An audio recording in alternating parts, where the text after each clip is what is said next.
We are on the air everywhere. WeatherBrains episode number 686. This is for March 11th, 2019. And you know what this is? The weekly show that's all about weather. This is the pre-show, the magical time of the program where we do three things. We share, quite frankly, very boring personal stories, humorous anecdotes, and we say, on occasion, very, very outrageous things. So we are now into daylight saving time. At least the sun is still out for some people. Tonight on the Big Shoe, we're going to have a little fun. Maybe talk a little football. Brett Kern of the Tennessee Titans will be joining us tonight. He is an avid weather weenie, we understand. And Brett is kind enough to join us on the show. NFL guys getting a little break here, so we will have him on. Talk about maybe some football weather and stuff. It'll be fun. In fact, I was crushed by an NFL player that is another weather weenie today.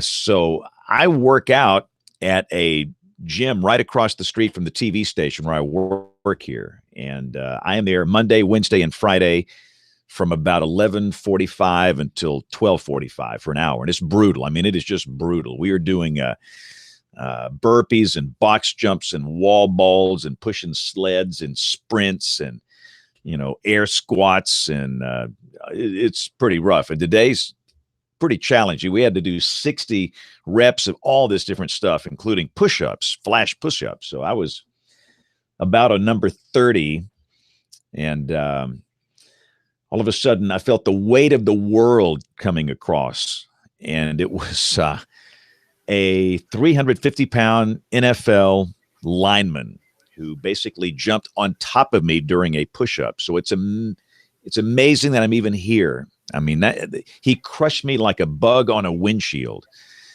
His name is Andre Smith, and for many, many years, Andre was with the Cincinnati Bengals. And let's see, I know he played for the Arizona, the Cardinals last year. Let me see who he's playing. I was going to ask him who you're going to be playing for this season, but I had no breath. I mean, he sucked the wind out of me, so I couldn't talk with him. Troy, how you doing, man? Hey there. What's going on? I'm doing fine. I was almost crushed by an NFL lineman today. It's trying to see how much he weighs.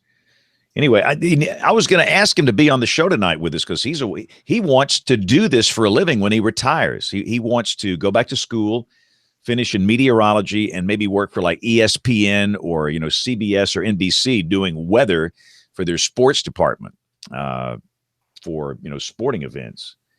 So and, you almost got crushed today, right? Yeah, I was doing push-ups and he jumped on top of me. Okay. And he weighs about 350, and but hey, I'm still here. That's the best I can say. I survived that. So I take it that you are a regular visitor to the gym.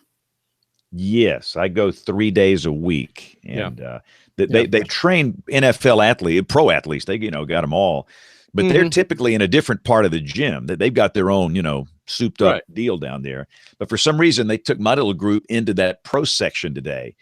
So we were in there with the NFL players, and Andre, I've gotten to know him over the years. He loves weather, and again, I actually had him do weather with me on the Jumbotron at the University of Alabama spring football game last year. Yeah. And I've had him over here at the TV station. He did weather with me on the 4:00 news one afternoon, and he's a great guy. I don't try to go to the gym or run or anything. That'll kill you. Yeah. I prefer James to eat. You never know who's going to jump on top of you. Yeah, that's true. That's true. But that was a hoop. We'll get him on here sometime. He's a great guy. He just loves weather. It's funny how many of these pro players love weather, and so I'm very anxious to have Brett on the show tonight of the Tennessee Titans. So we'll have him on here. Aubrey, are you there? Aubrey is here. Aubrey's cranky. Nah, she has a reason to be cranky. I'm so bitter, and then I see, pictures of, Storm Team 8 with their 8 people on social media. And I'm like, really? You have 7, you have 8 people, you have 9 meteorologists, and now I have 3. Thanks. And so now that's my feeling, is how I feel now when I see nice big teams of meteorologists. I'm not happy for you. I don't blame you. I'm in the bitter phase. I will say, Bill Murray says he has no invite. Let me try him again, because if he's not on the show, we're all in big trouble. Because he has the magic keys. Does he have keys to the kingdom? Well, the deal is, I get like 2. There's 2 Bill Murrays that pop up on the Hangout thing. I never knew which one to pick. I guess I picked the right one. He's got a split personality. Yeah, well, we know that about Bill. So. I was gonna say, y'all trying to keep me out of the show tonight, or what? Yeah, we were plotting. We did, and then we realized we needed you. Yeah, is this the good Bill or the bad Bill? Well, apparently, wait a minute, Dr. John is in a new setting. He's in a hotel room. You noticed. No, let me see if I can guess what kind of hotel it is. Yeah, I was going to say Holiday Inn. Come on, go around the room with your camera for a second, Dr. John. Talk. Yeah, let's see. Dump Bill. No. Stump Bill. You're going too fast. You're going too fast. Yeah. All right. Holiday Inn Express. The bed. Let's see. That's a pretty good size looking Hampton-ish. I'm going to say a Hampton. Yeah, I would say a Hampton. Oh my goodness, Bill, you're Hampton fantastic. All over it. Yeah, it's a Hampton. It's a Hampton. The orange wall got it. The orange wall.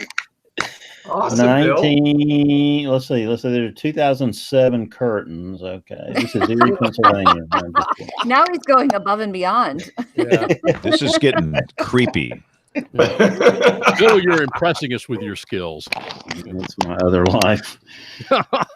We have other people with multiple lives tonight. I wanted to be a hotel mogul. I'm imitating Bill tonight. It's not too late. There's probably more money in it than meteorology. We're going to find out. Die trying, Aubrey. I'm in the bustling metropolis of Effingham, Illinois. All right. Effingham. The Amtrak goes there. Are you taking the Amtrak, Dr. Scott? No, actually, I drove in from Indianapolis. Are you doing storm surveys or like? No, I'm doing a field class tomorrow for first responders and local emergency management folks on tornadoes. That Hampton Stay Connected internet is working like a charm, looks like. You must have bought the $4 upgrade there, Dr. Scott. He spares no expense for this show. Just put it on your expense report, Dr. Scott. It'll be the first dime you made out of this show.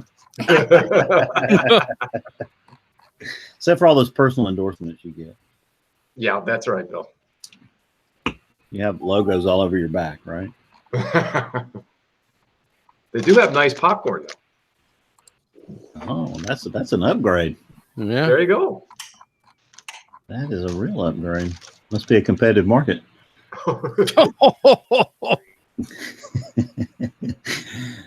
Ladies and gentlemen, we have greatness in our presence. Hello there, Brett. How y'all doing? Good. You look like you should be a tight end or something, Brett, not just a punter, man. You should I'm one of the smaller guys on the team at 6'3", 215, so my body would fold in half if I got hit like they did. I was going to say your job is probably one of the safer ones, wouldn't you say? I guess the field goal kicker might be slightly safer, huh? Yeah, well, I mean, back in 9th, 10th grade, nobody wanted to raise their hand to be the kicker or punter because it wasn't cool. So that's look at your longevity. How many years have you been the punter? I just finished year 11. Wow. And just signed another contract, huh? 4 more. Yeah. There you go. Will you make it to 20? Oh, heck no. No. Is that David Drobny over there? I'm here. Hey, David. Thank you for doing this tonight. Yeah. Thanks for having me. Oh, this is going to be a fun show. Did I see Castle pop in? I saw Castle show up, but then he went away. Well, he saw this group and he ran. He hung up. He was smart. Yeah. That will be one of the better decisions he ever made. Yeah, exactly. So one of my best buddies was a punter for the Giants. And he's not punting. This was what did him in. It was one of the most famous plays in NFL history in terms of botched calls. He was also the in fact, I'll hold this story for the show. In fact, I'll hold this story for the show. We've already done the entire show now, so we can just end early. Is that Stubblefield? I'm going back. I'm trying to see who's chasing him down. They're very large, beastly men. That's all we know. And Matt said his eyes bugged out like Captain Crunch when he was when those guys were chasing him. But he was the holder. He also, in addition to punting, he was also the holder for the place kicker guy, and it involved a botched snap and that right there. I don't see the kicker in sight. He probably ran to the sidelines. Yeah, I'll tell the story once we get started. And for those that weren't on the show at the beginning, I almost got killed by another NFL player today. So it's appropriate that you're on the show. Another NFL player that's a weather guy. This man weighs 350 pounds, and he pounced on me when I was doing push-ups. 350 pounds. There's not many of those in the league. Is he a former Alabama football player? Yes, you know who I'm talking about, probably. Can you disclose, or is it HIPAA regulation? It's Andre Smith. Oh wow, he went to my high school. Yeah, he's a very large man, and I'll just leave it at that. But and he's like 1.5 men.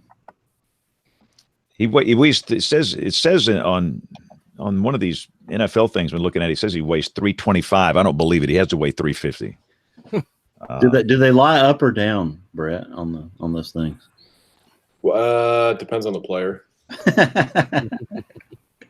Well, anyway, Andre's an offensive tackle. This guy's a lineman. You know, he's not a big guy like that guy go down. But he's probably 330, 340. But then,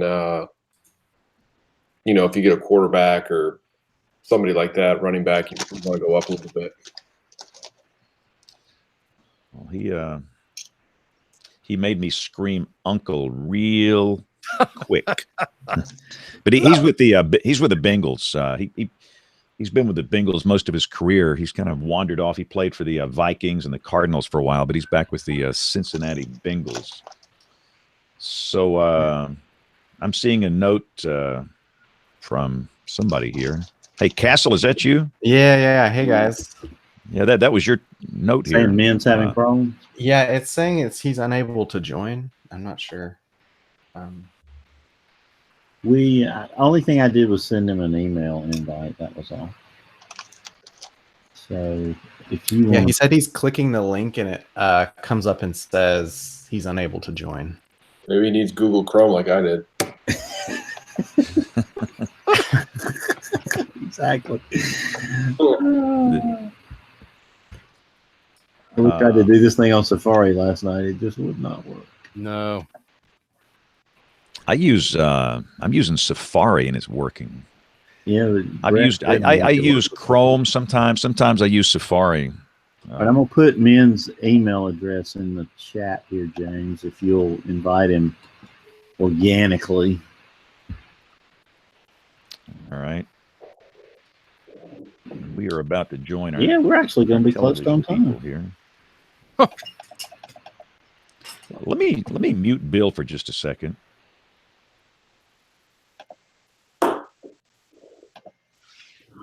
Yeah, there's this odd white noise coming to build down your channel. It's like, and by the way, let me welcome our television viewers. It is 30 minutes after the hour. Welcome to WeatherBrains. The minute the TV hit, I was going, It's okay. You know, we're in the weird zone. It's Monday night. We're about to get the show started here. Let's see if Bill's audio is clean now. That sounds good. Maybe the it was like a. Hello. It was. And it's I thought that was a good show title if we could spell it. Yeah, that's true. Yeah. Hello, men. Welcome to the show. Thank you, guys. Sorry for the technical difficulties. Nice. Man, we got a full house here. Yeah, we did. All right, let's get this thing started here. Here we go. In 5, 4, 3, 2, 1. Hey, this is WeatherBrains episode number 686 for March 11th, 2019. This is the weekly show that's all about weather. Welcome. We got a full house tonight. That means this show is going to be really good, or this show is going to be really bad. But let's start with Aubrey Urbanowitz, who is she's a little short-staffed this evening, and you're going to be short-staffed for a while. It's just the old biz. The sign of the times. You know, we're going from a 4 meteorologist staff to 3. And, you know, I have to say I'm not surprised. You know, this is something I've actually been thinking about for probably the last 18 months. So, you know, for a lot of stations out there, this is not surprising to a lot of us. Right. And let me just say this, too. I have great concern that as the business continues to change, and I do think we're due for a recession. I mean, goodness, you know, the economy's cyclical. We're just due for a downturn. And I'm long-term bullish. But once Bill, you okay over there? Oh yeah. Be careful. I thought that was. Don't say the R word.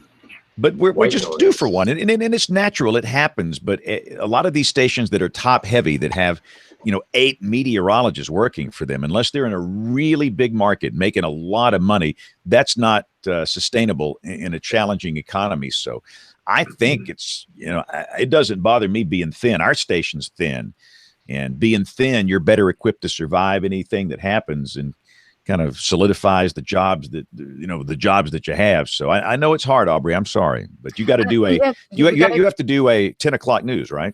Yeah. So it's going to change my spot on WeatherBrains a little bit. So I'll have to step away to do the 10 o'clock, and then of course peace out at 11. So but I will pop in when I can, and I'm here for the time being. And you know what? It's like I said, it wasn't a shock. So we'll make do, and we will do the best we can with the people that we have. Yeah, and we'll try and hit you in the email segment about maybe 35 after 10. Yep. Which should be a little time where you've got there. So we'll try and make it work. But yeah, and again, for those that have never listened or watched this thing, we all, you know, have jobs. I mean, we've got things to do, and many of us are working our night shift on the television side. So we're kind of cramming this in between the early evening newscast and the late newscast. And as newscasts continue to increase and get longer, then it's a little harder to squeeze this in. But we made it. Troy Kimmel, you don't worry about newscast anymore. You have escaped the bondage. Yeah, I sleep better at night. Yep, very definitely. But then I have about 400 or 300 undergraduates that I have to worry about, including a test this Wednesday night. But otherwise, things going pretty good in Austin, Texas.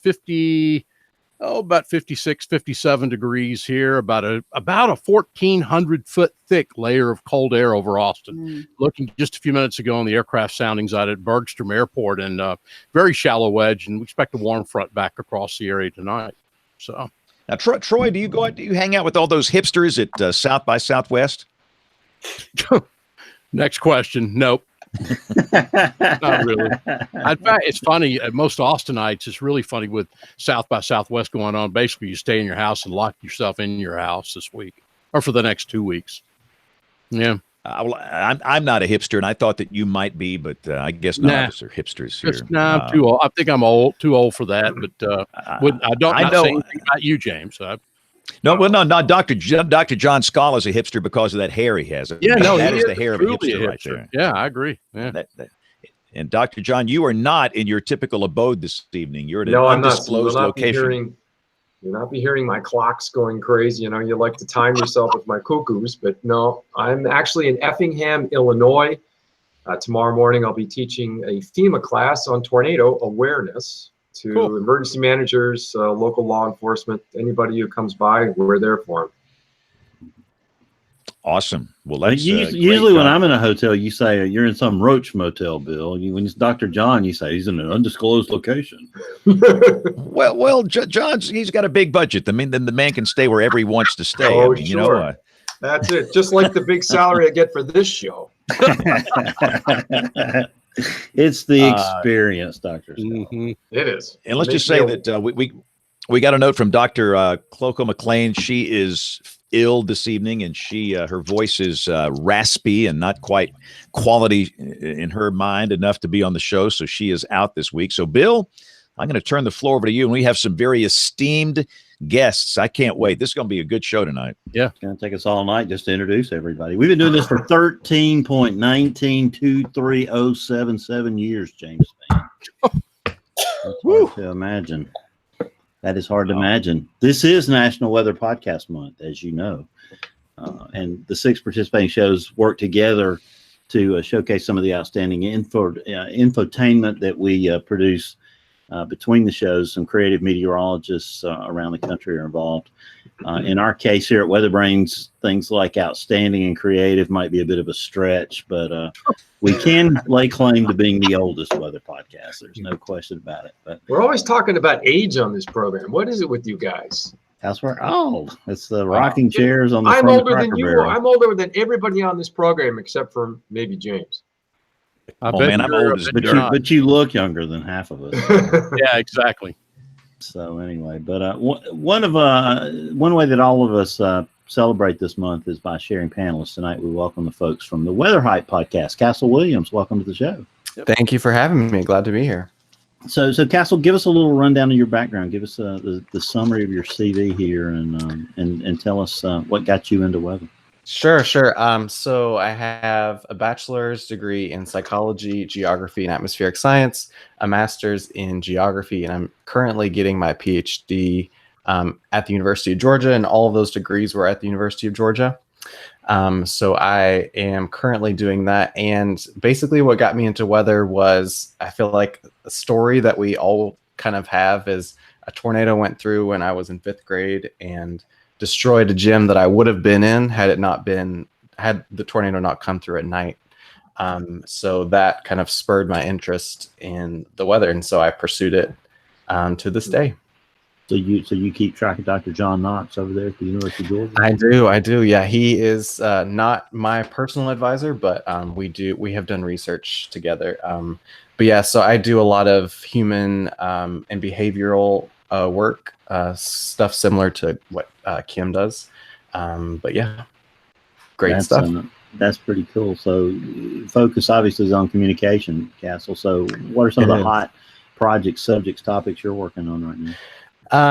So my dissertation revolves around a topic that is one of James' favorite, which is what is message consistency. So that's basically my entire dissertation is trying to figure out what that means from both a kind of experimental point of view, but also looking at it more specifically in the realm of the Storm Prediction Center's convective outlook and the ways that we show it differently in the weather enterprise. So trying to track that down and give us some better operational best practices for being consistent in communicating. Well, that is awesome. When you said it was like James, I thought you were going to say barbecue or something, but no. But it's good to have you on the show tonight, Castle. Of course, Thank you. Glad to be here. Your partner in crime is Min Fan. Min, welcome to the show tonight. Hey, thanks for having me on tonight, guys. Give everyone a little rundown on you. Sure. So I am born and raised in Georgia and went to the University of Georgia for undergrad as well with Castle. And that's where I met him. And we, talked about maybe doing a podcast. And here we are today, 3-4 years later, not quite the 13, but, we're getting there.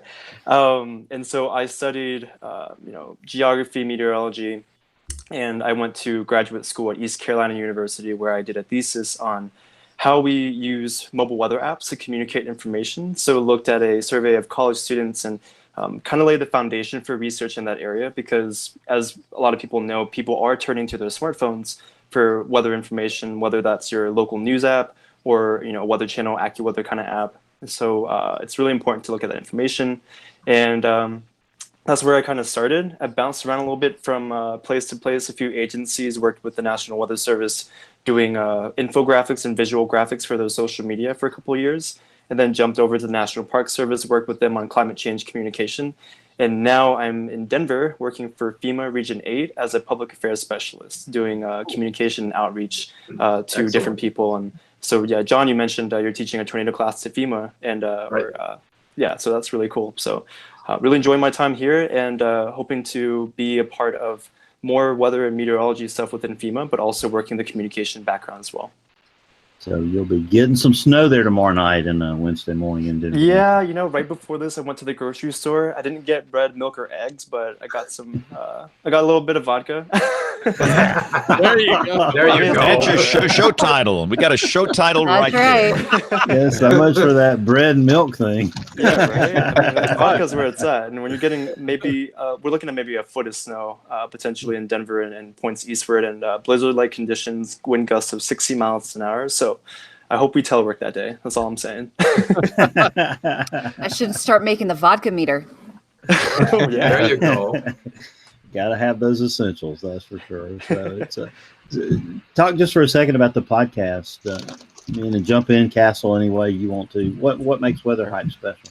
Sure. So, Castle and I were thinking, we listen to WeatherBrains and listen to other podcasts, and everyone has a different take and different perspective on what they bring with regard to weather to the public and everybody else. And so Castle and I have always been really interested in the intersection of how weather affects people. So our tagline for Weather Hype is a podcast where we talk about weather, climate, and how it affects you. So taking these ideas, these often abstract ideas that are sometimes confusing to people, and bringing it to a level that is really understandable and digestible for people to understand. And that's where we kind of go. Right, Castle? Yeah, and adding a little humor and like pop culture a bit into it as well. So yeah, a little bit of our funky personality in there. Yeah. See, these two guys have been at South by Southwest, Troy. I mean, there are hipsters in the show here. I mean, look at my beanie. I'm practically a hipster. It's a cool place. Yeah. Troy's got the door barred there to keep you guys out. They're more hipsters than we are. Let's just face it. We're the podcast for your grandfather. That's what we are. So, but it's good to have you on tonight, man and Castle. I'll write that one down. I want to ask you about an infographic that's coming out or has come out in a little bit too. And so all right. If you had a hand in that. Okay. In the last week or so. But tonight's show is the inspiration of a friend of the podcast, David Drobny. David's the founder of the extremely popular Nashville severe weather site and a lawyer in Nashville, Tennessee. I always forget that. David, you're a lawyer. Are you Brett's agent?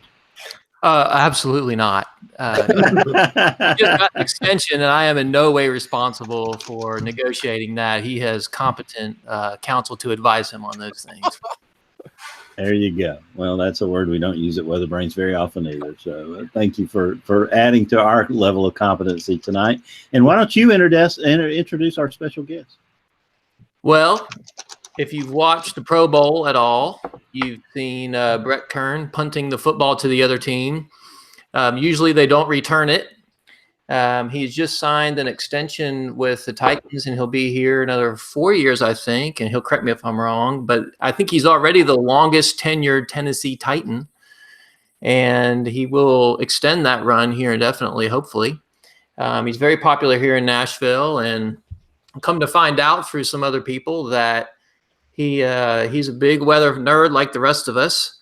And he's got some interesting stories, I think, about where he grew up and how he became a weather nerd, just like I think everybody here on this panel does, and probably everybody listening. And so made a few phone calls and we got connected, and he was super excited to come on. So this is my fourth time on. It's great to be back, but I'm happy to introduce Brett Kern to everybody. Brett, welcome to the show. So you're coming to us tonight from Franklin, right? Yeah, Dave and I we don't live too far apart, so I appreciate you. To be honest, this is pretty cool. It's a lot different than a lot of the sports interviews and media outlets that we get to do. So this is a first for me. So this is pretty fun. Yeah, it's a lot nerdier, that's for sure. That's an awfully fancy office for a punter back there. These punters must be you must be doing pretty good there, Brett. I mean, you can Google it if you want. That's fine.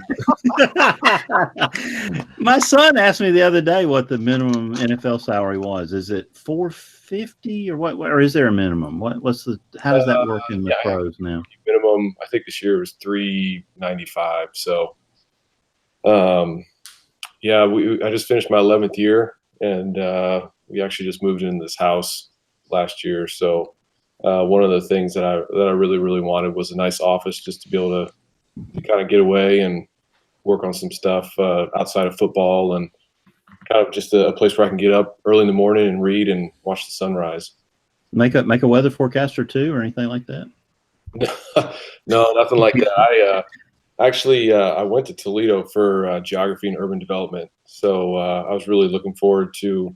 I wanted to get into weather, but Toledo offered me a football scholarship. So I wasn't able to go to Penn State or A&M or one of those schools that has a really good geography program. I didn't even know what the SEC was growing up in Buffalo. So the thought of going to Georgia was not happening. So so I went to Toledo for geography, urban development, and Patrick Lawrence, who's up there, he was in charge of my curriculum and my guidance counselor. They offered about 8 meteorology classes, and I took them all. Obviously I needed a lot more to be able to fulfill a degree, but of course, with geography and urban development, I came out in 2007, and of course, the housing market was booming. So nobody was hiring. Thankfully, I had a chance to go to play for the Broncos for a year. So the NFL's worked out, but I've always been really, really invested and interested in weather. So. But it's amazing, though. I mean, you're one of 32 people that do what you do at the highest level. That's pretty impressive, and to have done it for so long is quite amazing. Yeah, it's pretty crazy. Sometimes I just got to pinch myself. This year we played in London, which was a really, really cool experience, and just to be able to. I grew up a big soccer fan, so to go over there and be able to play in Wembley Stadium was, just kind of a surreal moment where you just, had to just kind of pause and take a second and realize, how far you've come in certain circumstances that have worked out in your favor, just to be able to be where I'm at in this position. So it's been a huge blessing. I'm loving it. And thanks to David, I should probably give him a cut of my extension because he helps me out every Sunday. So, so that's a really good question. I would have thought you were the team meteorologist, and I'm sure you have some input on the weather, but David actually does some real weather work for them too. So talk about how weather impacts your preparation and your play during a game, Brett. Yeah, without a doubt. I mean, you can, during the course of the season, if you play indoors, that's obviously the best way to go. 72 degrees and no wind or anything like that. But last year, we played in New York at the Meadowlands, and you just experience so many different weather conditions throughout a season that it's really important for us just to understand what the weather's doing. Where the wind's coming from, understanding the stadium, where the open ends are and how the wind's going to move, and temperature affects, how the ball's going to fly, how much it's going to hang. So for me, I'm really, really in tune to what the weather's doing on Sunday. So you get up early on Sunday morning and check out a couple of models and get an idea of what all these factors are going to do to you today. I do that, but since the Nashville Weather X Twitter handle, David and his crew doing all I have to do now is just go onto Twitter and check them out. So he cut about a half hour a day out of my research. There you go. So have you played in Lambeau up there, Dr. Scala's favorite stadium? You were reading my mind, Bill. Oh, I'm sorry, Dr. John. I'll be quiet. I've gotten the best of both experiences. I played Lambeau and it was 12 degrees, and we played up there in the preseason this year and it was 78. So wow. I've kind of played it both ends of the spectrum, and I really liked playing it when it was 78 degrees. So, Brett, I've got to ask you. I was at the San Francisco game in Lambeau back in October, and it was an early season chill. And for those of us sitting in the stands for 4, 5, 6 hours. By the time that game was near the end, we couldn't feel our toes. So I'm wondering, how do you come in and kick a football at the end of a game? I mean, I know there's heated seats, but yeah, that's mind over matter in my mind. Yeah, it's well, thankfully they have, heated benches and the heaters that can really blow out some serious air. If you're not paying attention and you're getting too close to them, you're going to singe. Some guys have set a coat on fire. Ooh. Too close. So, it's just like I said, I mean, I grew up in Buffalo, New York, so a lot of my high school games were freezing. And then going to Toledo, it really wasn't much better. So you just kind of get used to it. Just understanding and preparing that you're going to kick a cold football. I mean, that helps too. So it can be, there's been some games where it has been, we played at Arrowhead. It was the coldest game ever at Arrowhead. It was minus right. kickoff. So right.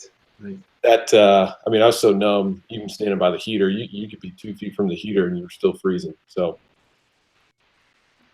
Yeah, I guess frostbite is a real potential problem if you didn't have all that equipment and stuff. I can't even imagine the Ice Bowl at Lambeau with Bart Starr and all those guys. Yeah. What year was that, Dr. Scull?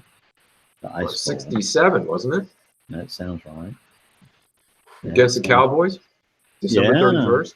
That's just amazing. So take us back to your childhood. What I guess all the lake effect snow and things like that had an impact on you, huh, Brett? Yeah, I think, what really got me interested in the weather was I was about 7, 8 years old, and my best friend, so I grew up on Grand Island, which is 8 miles from tip to tip, and it's 6 miles wide. So obviously, it's the surrounded by Niagara River right before Niagara Falls with the 2 lakes, Erie and Ontario up there. So my buddy, my best friend, he lived on the north side. I lived on the south side.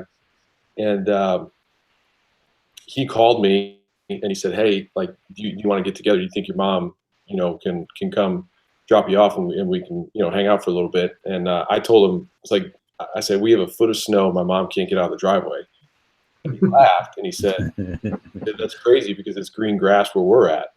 And we're probably about 4 miles apart. So that story right there, that experience really kind of sparked my interest in the lake effect snow. And, I got plenty of stories of, our schools on the north part of the island. And we got let out of school because of a lake effect snow band coming in that was going to hit the south part of the island.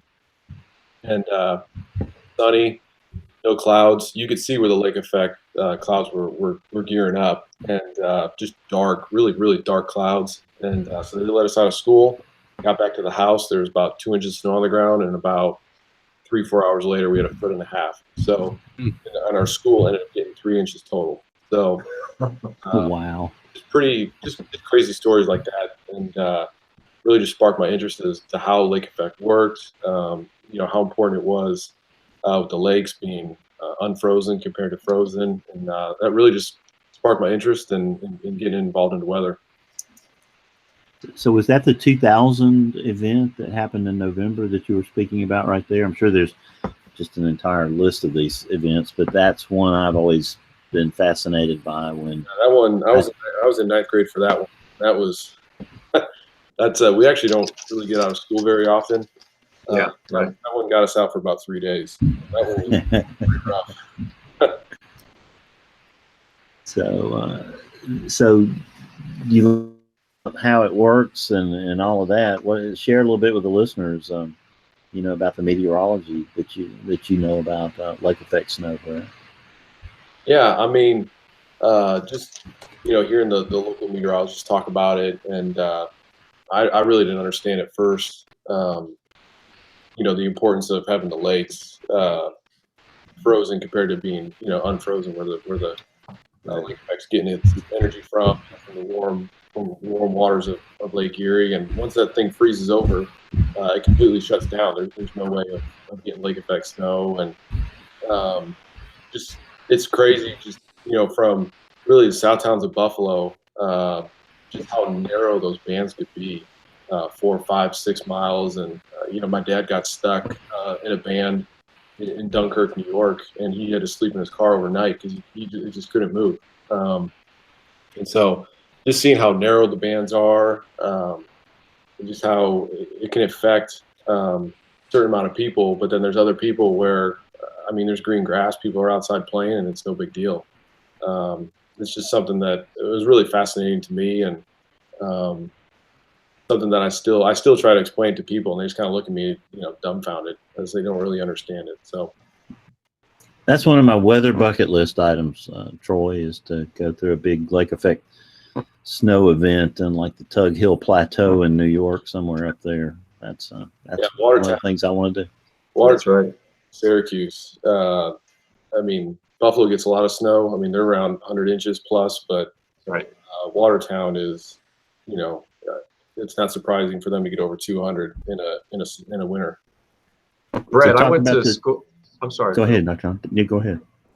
Brett, I went to school at the University of Rochester, so I'm pretty familiar with what the winters are like up there. And we knew when winter was getting close, September, October, they would go around the campus and they would put rope up to line the walkways. Because if you were out going from class to class in a whiteout, which is what those things end up producing, you have zero visibility. The students could actually get lost. So we actually would go to class using the steam tunnels below ground. Yeah, that's fascinating, and it's crazy too, just because Lake Ontario never freezes. So right. It's people in, like I said, Watertown, Syracuse. I remember when I went to a Syracuse basketball game, they did the same thing at the university. They had all these ropes and stuff going on. I asked my dad, why do they have all these ropes set up? It's like, this isn't really a big deal, and he explained the exact same thing to me. So it's pretty crazy. Yeah. Have you watched the ice come in off the lake? That's a pretty spectacular thing to see too. Well, I think it was last week or 2 weeks ago, that the storm that came through down here with all the wind. Yeah, and it broke the ice boom. Right. They have that ice boom set up to kind of contain that ice on Lake Erie, and when that thing breaks, those ice chunks that were going down. I got buddies that have docks, boat docks on the Niagara River. Those get wiped out, no problem. Right. Houses, anything. So that's usually, it doesn't happen often, but when it does, it's pretty bad. So Brett, talk about how many days you would have gotten out of school if the big snow in December of 2001 hadn't been at Christmas time. I'm trying to remember the storm total. I think it was 38 inches. Wow. It honestly depends on when it falls up there. If it falls over a weekend, you're not going to miss any school. If it falls overnight, it's a problem. But 36 inches, that'll probably get you 3-4 days. Yeah, the 5-day total was 82.4 inches. Oh, right. That's an entire year's worth of snow in 5 days. Wow. Yeah, I remember I had some buddies that played for the Bills, and they said that obviously they had to practice. You can't go a week without practicing in between games and just expect to play. But I think they had to move the game to Detroit because they could not clear the parking lot, stadium, anything like that in time. So. Yeah, that's just amazing. That's for sure. So, any other events shape your interest in weather besides just snow? Snow is obviously a big factor. But my cousin, he grew up in Overland Park, Kansas, and I went and visited him 9th grade, and he kind of lives on the south side. Now it's kind of all built up, but back then, 10, 15 years ago, it wasn't as populated, and we were out four-wheeling. We went pretty far. We were probably about 5-6 miles south, and there's a tornado. We saw a tornado in the distance. I'm not sure how close it was. It looked pretty far away, but that was just another. You're obviously never going to see a tornado in Buffalo, New York. So to be able to experience that kind of sparked my interest in maybe potentially chase tornadoes. But I figured kicking footballs would be a little bit safer and much better. So, Brett, how did that go over with your, I don't know if y'all were married, but with your future wife, current wife? Yeah. How did that conversation go? Yeah. I told her kind of, I thought about chasing tornadoes and kind of chuckled a little bit. And I told her I'm pretty serious about this. And, she asked, well, is there anything else you could do besides chase tornadoes? I thought about, I was thinking about going to the Air Force to be a pilot, to fly for NOAA, but that didn't work out either. So they just had a different commitment as far as if you played football there, and if you wanted to go to the NFL, there were some things you had to do first. So so I kind of listed off what I wanted to do weather-wise, and she kind of encouraged some other things. Tornado chasing was not happening. Was that you wanted to go up into be one of the hurricane hunter guys and hurricane hunters? Yeah, station in Biloxi and spend life finding. Yep. Cool. Yeah. So it's crazy how some of the things that I wanted to do just kind of, I feel like God just kind of directed my path to do something else, and kicking footballs was what I felt I was supposed to do. So you're going to do television weather when you retire in 10 years, Brett? I tell you what, that would be fun. I'd probably have to go back to school.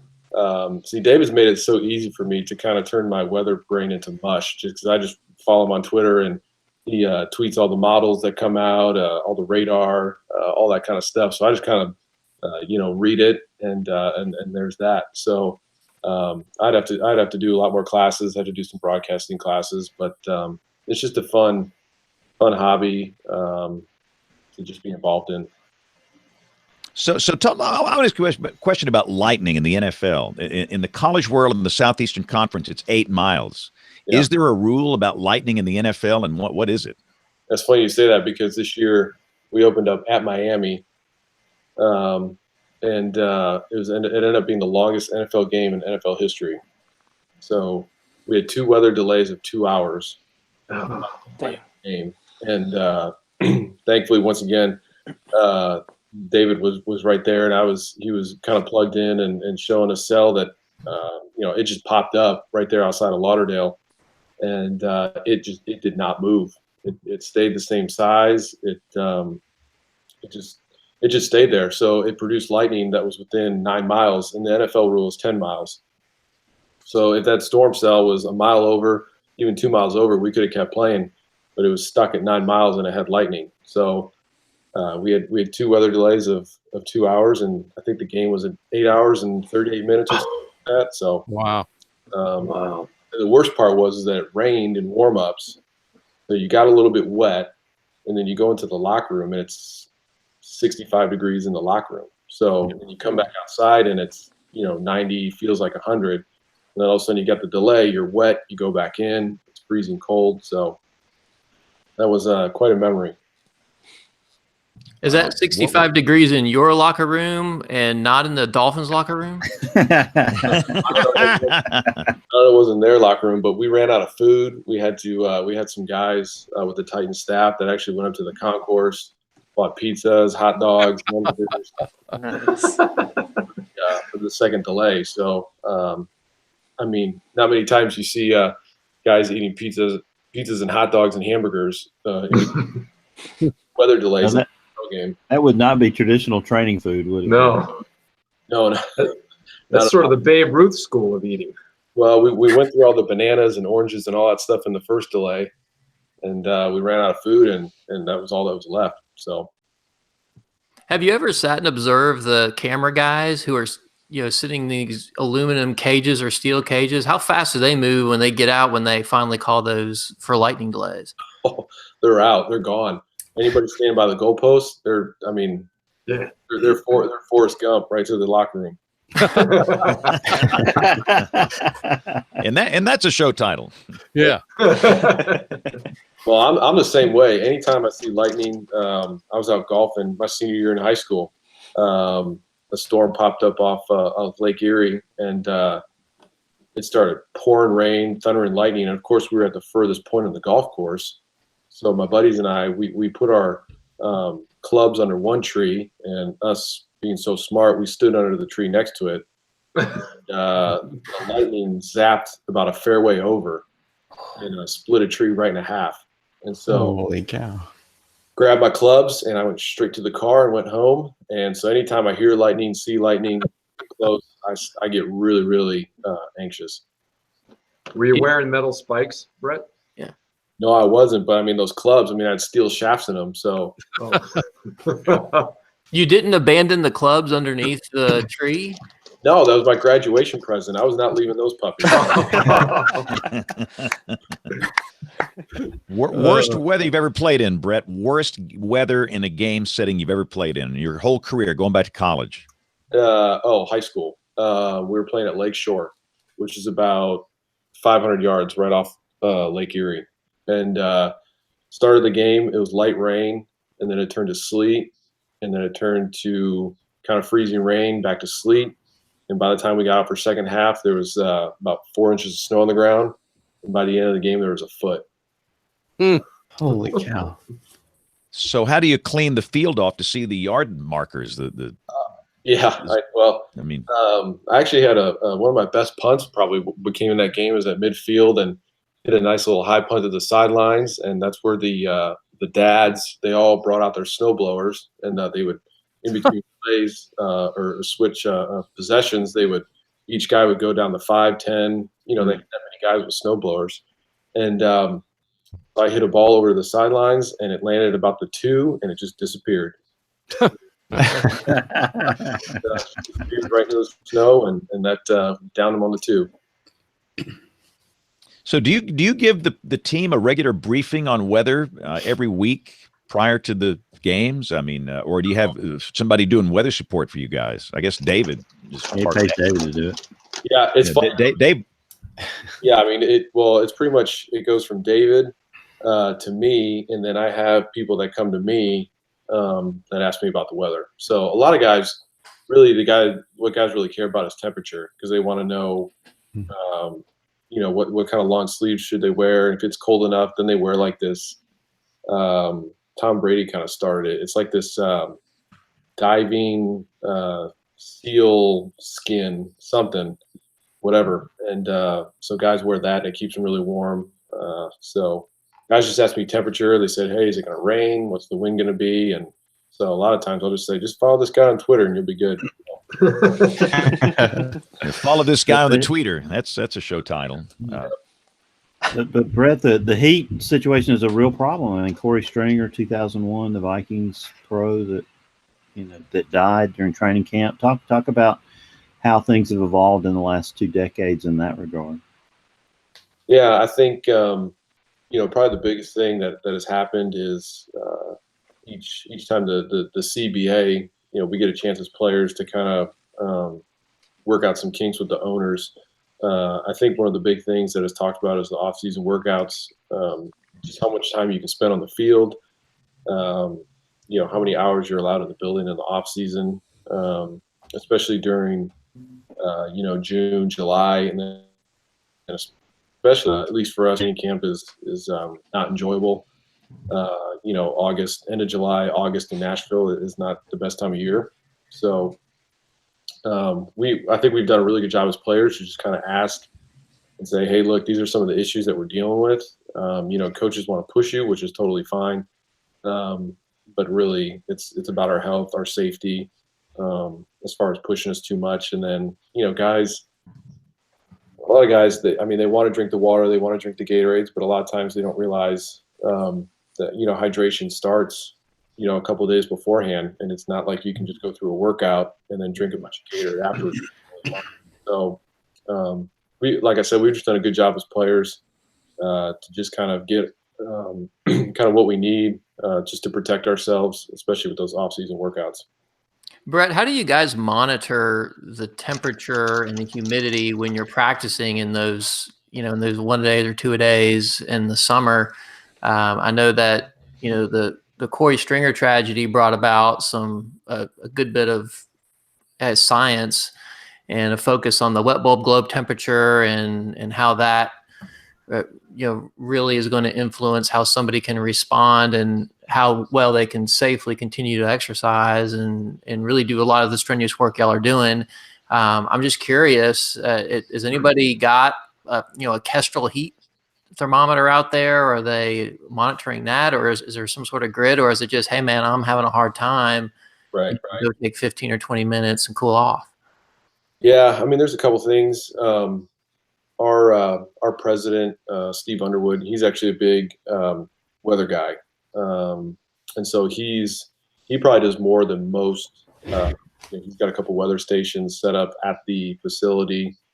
So I'd probably have to say we're probably one of the more detailed teams as far as knowing exactly what's going on as far as temperatures and humidities and wet bulb and all that kind of stuff. And so he goes to extra precautions. At least I know for training camp we have tents set up that have massive cold tubs. If a guy's just feeling, and I'm feeling it right now, you just go sit in that cold tub for a little bit, let your body cool down. We actually have in our pads in the back right here, we have these little monitors, and they're not very big, but they track everything from your top speed, how many miles you're running, the pressure at which your force at which you're running at, so your stop, your start, your movements. It monitors your heart rate, so it lets you know, in period 5 when we were doing 7-on-7, this is when his heart rate was the highest. So it's got all this data that at the end of practice they look at, and they can kind of monitor who does well in certain situations during what periods, all that kind of stuff. So it's pretty cool. A lot of times, I'll take my chip out and I'll put it on the back of the golf cart, so I'll get top speed for the day, which is pretty cool. So Nice. January, but it's really cool to see the data and how it breaks down and how they monitor it. So have you ever, Brett, gotten a first down as the punter? Have you ever had a designed play to run for a first down, or have you ever had to do it by accident? Not on purpose, I'll tell you that much. James, you got a funny story, or is it a funny story or a tragic story about that? I was going to share one of my good friends. He was the punter for the New York Giants, and for those watching, this is a photograph from the 2003 NFC title game. The Giants played the 49ers, and in addition to being the punter, Matt was also the placeholder, the holder for the place kicker. And with no time left, they were going to kick a 40-yard field goal to win the game. And the snap was horrible. And Matt's a really tall guy, and he went out and he got the snap, and he rolled out to his right, and he told me they're trained to scream fire, and people go out, and he found a guy that was open, and he threw the pass, and they mugged him. It was blatant pass interference, and they never called it. They called the guy's being an eligible receiver downfield, which he wasn't. And every time they do the worst calls in NFL history, they always show this is in the top 3. And that play crawled up in his mind, and he wound up not playing much more than 1 year, and it just kind of ended his career, which was horrible because he was a very good punter. So has this ever happened to you, Brett, having to do anything, throw a pass or fake punt, any strange thing like that? Yeah, this picture just looks it's horrifying. I mean, these for those that are not watching, these guys chasing Matt, they're huge. I mean, they're just absolutely huge, and he's a punter. He's not trained to do this. This is not what he's paid to do. No, we're not. And I mean, you don't yell fire. I mean, you scream fire with big boys, 96, 94. Yeah, I mean, it hasn't happened to me in my career, and I think if it did, I'd probably grab the football and toss it to Brian Suckup, the kicker, and kind of let him deal with it. So you don't see the kicker in that picture anywhere. He's gone. He's to the sidelines. He's Yeah. I don't see any ready other to throw a Giants in tackle. that picture. You know, the place kicker is Matt Bryant, who is still, I think he still plays in the NFL, doesn't he? I mean, the Falcons just let him go, but Yeah, he's got to go. played for 16 years, and he made a business decision to go to the sideline. Yeah, well, he was clearly out of the picture on that deal, but so you never know if you're playing in the NFL what's going to happen. And my other boring personal story. So this guy's a weather weenie. This is a guy named Andre Smith. He's a lineman. Use the word weenie anywhere near that. Yeah. He is a lineman for the Cincinnati Bengals, and in fact, my funny story. He trains where I work out down here, and he literally came over and crushed me when I was doing push-ups today. I mean, this is a very large, strong man, but he loves weather, and much like Brett, but he actually has an interest in pursuing this as a career after he retires from the NFL, which means going back to school.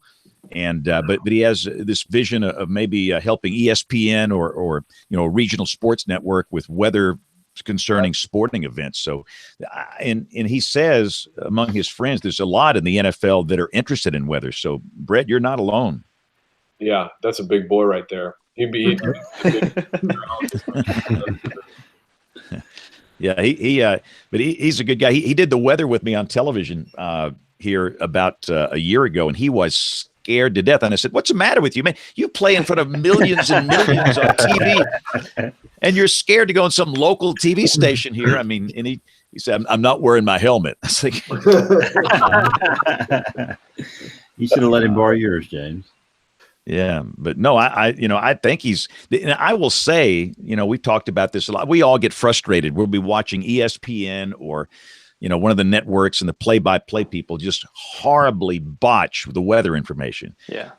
This is what a 10% chance of rain looks like. They're constantly, bashing weather people, and I don't know what their source is. They think they get out their phone and look at some crap app, and that's their source of weather information. But all of these networks need some type of meteorologist to help them. And I think that's a very interesting career track for Andre, or for Brett, or anybody that wants to do it. I think the opportunity is there, because goodness, how many times have we heard these network sports guys botch weather? They just don't get it.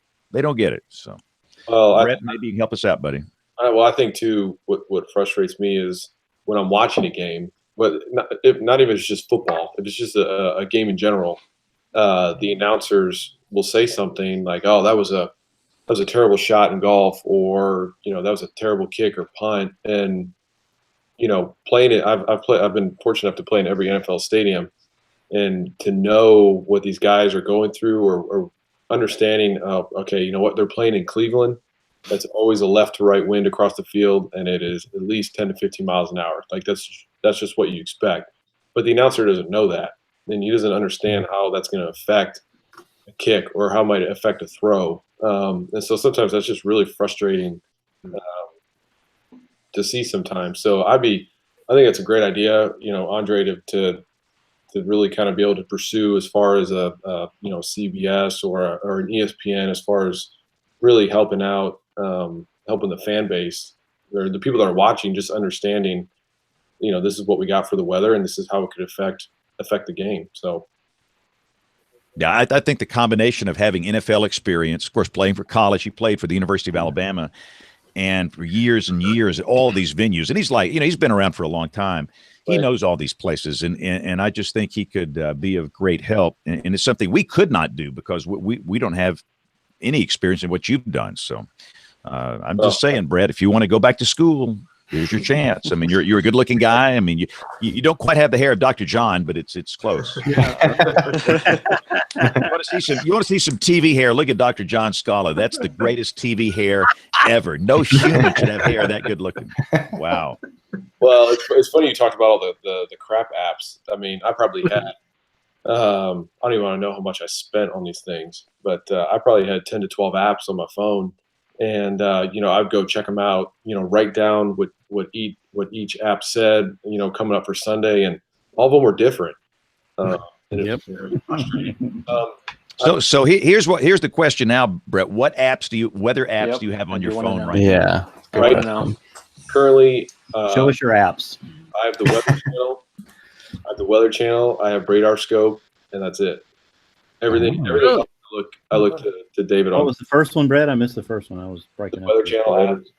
Okay. Just I want to know very simple. I pretty much use it for temperature, if it's good enough, if it's warm enough to go golfing or not. I use radar scope anytime, just in case. I can't get by TV or something's going on, where I can actually look at that app, understand it. Hey, if we got a tornado coming through, that's probably one of the few apps that I can actually feel like I can use and be able to figure out how to get a debris signature if there's a tornado down. And so, but like I said, everything else I use with Nashville Severe Weather X, just because they're so detailed. I mean, David and his crew, they're the only ones that have been consistent every Sunday for games. And I remember this was preseason 2014. I remember looking at all the apps that I had, and all of them, 0% chance, 10% chance, 0 something, and we're good to go. And I go out there for the opening kickoff, and it starts to pour. It rained the whole game. We got 4 inches of rain during the game. This is what 10% chance of rain looks like. Yeah, right. All these apps be that far off, and that pretty much started my process of eliminating apps on my phone. And like I said, I mean, thankfully, having the guys over at Nashville Severe Weather X has really just made my life a lot easier. Yeah, that's the award-winning Nashville Severe Weather. Let me, David, how in the world did you guys just grab the whole weather market up there in Nashville? You're not on TV. You came in and swept everybody away. How did you do that? I really ask myself that question often, James. The whole thing started because Mike Gibson wrote his GR level, 3 program, and I was frustrated when, I live in Nashville, or I live in Franklin. I work in Nashville, and I was frustrated when we would have a Super Tuesday outbreak or something of that, nature. I had to wait for the TV meteorologist to get to where I lived, and there's 3 or 4 supercells going on, and I learned how to do this stuff. I mean, I was a weather nerd as a kid, but having that software and then having the explosion of the internet and the amount of sources that you can learn things for free really kind of sparked it. And I just followed it myself. And the Twitter account only started because I was sick and tired of texting my friends during these events. And so I said, I'm just going to put it on Twitter. And, in February of 2011, I got 100 people following this thing. And I thought, well, I'll just change the name of it. And then we started to get, reports in real time of flash flooding that the Weather Service didn't know anything about. So I beat down the door of the Weather Service and got the WCM at the time. He's now the MIC in Tallahassee. He and I had a meeting, and I explained to him, this is what's going on. You guys need reports, and they're sitting out here for you to get. So we developed a little bit of a pilot project. He took the leap of faith in me, which was admirable of him, I think. Kind of scary to have some nerd calling you, asking you for NWS chat and trying to help out. But that thing blew up. I mean, that relationship has really blossomed. We've been through a bunch of WCMs and forecasters, people getting promoted through the Nashville office, and the program has grown. I've done this with Will Minkoff, who's, he's been with me since 2011. We've done this together. Andrew Leeper came along a few years after that, and he's doing stuff on Periscope, and we're just having a blast, man. I mean, our rule is everything has to be derived from somewhere else. It's got to be a Weather Service product, or it's got to be something that I can explain from radar. And, honestly, if you're willing to sit down and read every AFD that comes out from the Weather Service office, you learn a lot over a course of several years. And we've been doing this 8 or 9 years. We are here to tell the story. We're not here to write our own forecasts. We're here to inject our humor and and show that we have a passion for this and we enjoy doing it. But we just want to be good communicators of the message that hopefully the TV meteorologists are doing here. We've got 4 very good chief meteorologists. They're all staffed by excellent people. The Nashville market works very well together. And we've all got a really good relationship here with the National Weather Service office in Nashville. And it's just been great. And so this is just our passion. It's kind of like if I was a golfer and somebody said, hey, we'd like for you to just come play here at Pebble Beach for free, and as long as you continue to play, we're happy. And that's kind of how I feel with getting over here and getting to do the weather. So if the Titans want some help with the forecast, or Brett says, hey man, what do you think the winds are going to be at noon here at Nissan Stadium? Yeah, sure. I mean, I'm already looking at it anyway. So I might as well throw it up on Twitter. And as far as cornering the market, I mean, I don't know. I mean, the Twitter thing is blown up. We don't do Facebook. We're not on TV. Excuse me. We're on Periscope during warnings, and Andrew does that. He does a great job. He's got his own skill set and broadcast skills that I don't have. But to answer your question, James, I honestly don't know. We did not set out to do this. We just love doing it. We've been blown away by the support of the community as a whole, and by everybody here on this panel. Y'all have been so nice to us, and we love doing this. This isn't a business for us. We don't make any money on it. We just trying to make it better. We're trying to do new stuff and cool stuff, and trying to be a voice for people who are just trying to understand the weather. At the end of the day, I'm constantly trying to get away from the science and get towards the message. To help people out and be a source. And apparently people have embraced it, and we've loved doing it. And it's just been a lot of fun. So if you're a broadcast meteorologist, here's my advice: study what these guys are doing. Study them. The number one thing I see, they're responsive. David, you respond to people that ask questions, and you're always there. And the thing I hear over and over and over from traditional broadcasters, I don't have time to do that. Well, by golly, you're like an attorney. You got a full-time job, and you find time to do it. TV weather people, this is what we're paid to do. And this old school notion, well, I work 8 hours a day and I'm going off the grid. It doesn't work that way anymore. You've got to always be there, and you've got to be responsive. And if you want a great case study on how to do that right, you study David's account, Nash Severe WX. And the information flow, the humor when it's needed, the ability to communicate and engage with people. It's a great case study for people on how to use social media. And what's so sad, David, a lot of TV people just don't get it. And I don't know if I get it, but you get it. So you should do a workshop. This is how you could get rich doing workshops on how to do social media, because you're the best. I'll be the first investor. There you go. You got the big fancy office there for it, Brett. You're ready to manage your investment. Yeah. No, this is, when this isn't a job for me. This is something that we love to do. It only happens because we've got, I could not do this by myself. This doesn't happen without Will or Andrew coming alongside. When I got work obligations, those have to come first. I've got a good staff at work that helps me if I'm ever stuck. And more importantly, man, my family, they will stop what they're doing and let me do my thing. I mean, I spent all day Saturday on the tornado watch that we had, and I was happy to see the storms get out of here because my wife was supposed to take her on a date, and I got out just in time. So that was nice. But it's not just me. The support system that we have, and just the way the community's embraced us, is just super thankful for it, and just really grateful to be able to do this and have people like it.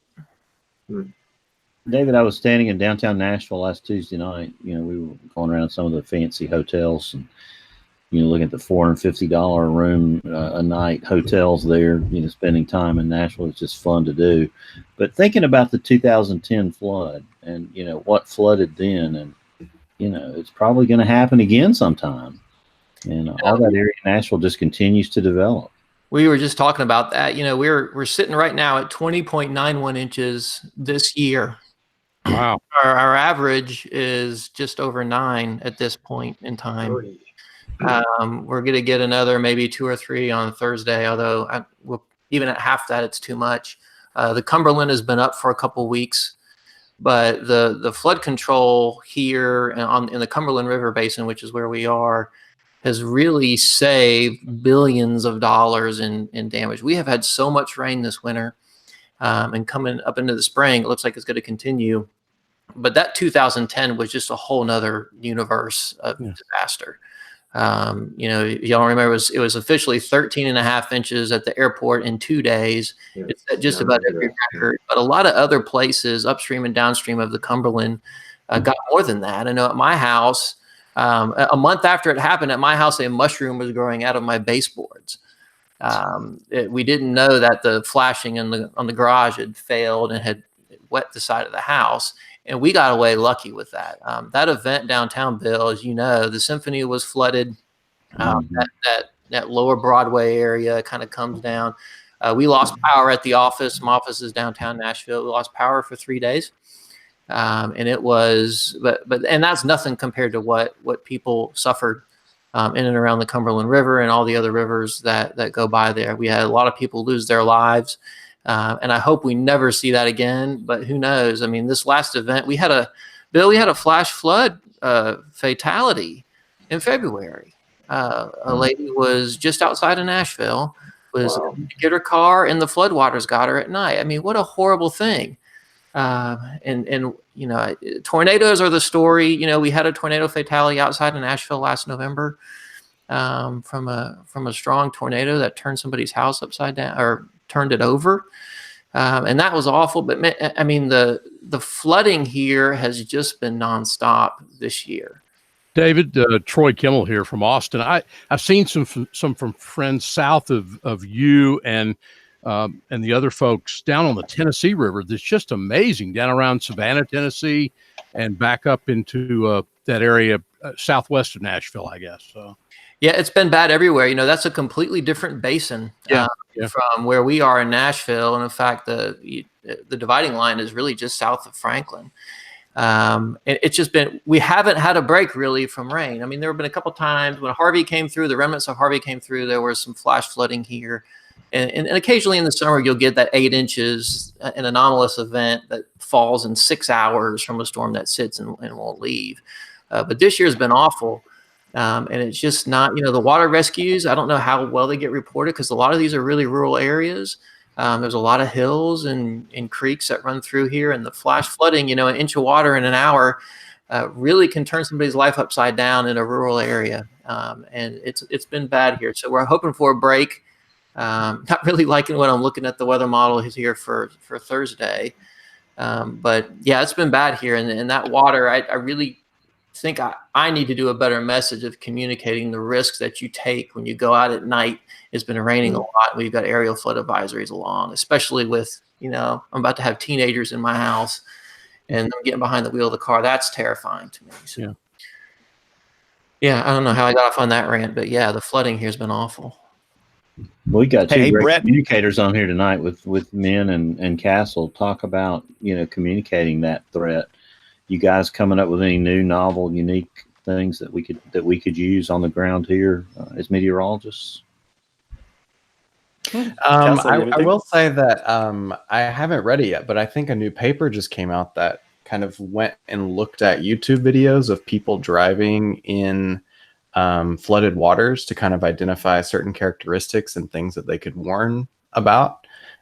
So perhaps we'll have to go and look at that and see what they came up with. But I think there's a lot of new research coming to the forefront that's looking at a lot of YouTube videos and using that medium and those kind of reports of people that are doing it as a way to kind of combat that or create a new message. Castle from Austin, Texas, and the flash flood capital of the United States. Yes. One thing that I have said, Castle and Brett and everyone else all on the way into the weather, show videos of people dying. I know it's not particularly politically correct. I don't really give a damn, to be honest. But we continue to have these flash fatalities, and I don't know what you do to get into people's brains. And if Kim were here, I would remind everyone that this severe weather forecasting really, when it goes out there and reaches the general public, it has very little to do with meteorology. It has to do with how people perceive risk and what type of decisions they make. And I think we still have some work to do in that. I'm glad to see people like Castle and other people that are, and Kim, that are and everybody else that are looking at this, because we have not, I don't believe we've done a very good job yet. We've got more work to do. Yeah, I Yeah. agree. And there's even research that supports what you just said. There's research that shows Laura Rickert did a study with a few people that showed when they included a picture of a house getting kind of overturned with storm surge with hurricane forecasting, that was more impactful for risk perceptions and behavioral intentions to evacuate than them just showing some sort of map of a watch or a warning or not including any visual information at all. So that right there is confirmation of what you're saying. And you go look at risk perception, and in most cases, I think I'm right, Castle, that you really need people to experience something in the past and fairly recent past. Experiential learning, yeah. To make a good decision. And you really want to go back and look. It's not directly related, but I think it's interesting. Go back to 1981 when I remember when we read that 2-column-inch article in the paper about HIV in San Francisco. Everyone in the United States went, thank goodness it's out there. Well, here we are 35, 40 years later. And I think people look at it more when it begins to affect more people and you have that experience, people begin to change their behavior. So I don't know, that's one thing. There was actually a very interesting geography class that I was part of a department where I was, where they did the geography of AIDS, and they went through the whole history of the HIV, and they talked about how people reacted. And of course, the first response, like I say, in the early 80s was, oh, thank goodness that's someone else. It doesn't involve me. And now we come up to 2019, and what really is worrisome about that is we have another generation that's come along since then, and the number of HIV infections are actually going back up again. So, it's something that we've got to look at. Somehow on a weather message, we've got to get people to think about that risk perception, how they perceive risk. And I think more importantly, I'm saying this for Kim, have a plan, and a plan means ahead of time. Have a plan and make a solid, critically thinking type of decision in weather. Yeah.